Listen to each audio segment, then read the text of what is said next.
ওনার সন্তানরা সকলেই প্রায় যোগ্য। মাওলানা ইমদাদুল্লাহ আমার একান্ত স্নেহভাজন ছাত্র। সে আমাকে অনেক বেশি মহব্বত করে, এত বেশি মহব্বত করে যে অনেক সময় বিরক্তি লাগে যে একটা মানুষ এত মহব্বত করে কেন।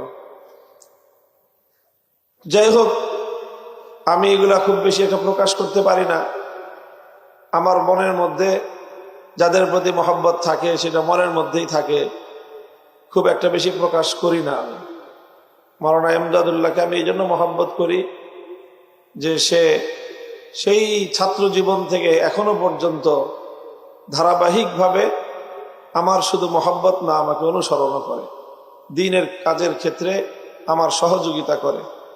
আমি আপনাদের কাছে দোয়া চাই, আপনাদের এই মাটির কৃতি সন্তান মাওলানা ইমদাদুল্লাহ এবং তার অন্যান্য সকল ভাইদেরকে যেন আল্লাহ পাক তার দ্বীনের খেদমতের জন্য কবুল করেন।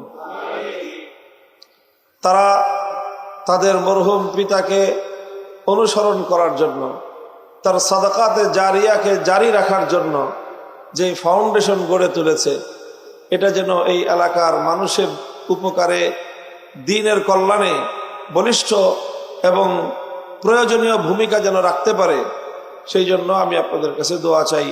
আপনারা সহযোগিতাও করবেন, দোয়াও করবেন ইনশাআল্লাহ। এর আগেও আমার আপনাদের এখানে আসা হয়েছে দীর্ঘ সময়, অনেক দিন পর্যন্ত আমি তো জনবিচ্ছিন্ন ছিলাম। 3 বছরের বেশি সময় কারাগারে বন্দী ছিলাম। তো এরপরে মুক্তি পেয়েছি, আজ প্রায় 7 মাস চলতেছে। এর মধ্যে আপনাদের মাঝে আবার আসার সুযোগ হলো। আল্লাহ পাক রব্বুল আলামিন আমাদের এই সাক্ষাৎকে আল্লাহর দ্বীনের জন্য এবং আল্লাহর মহব্বতের উসিলা হিসেবে কবুল করেন।